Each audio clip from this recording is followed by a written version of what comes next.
and it's time to learn about the number 2. For this lesson, you need a book, a pencil, and your big smile. Here is the number 2. The number 2 is my favorite number.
Lucas. That is how to write the number 2.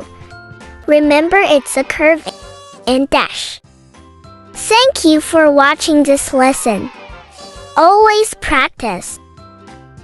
Show us some love by subscribing to this channel. Bye.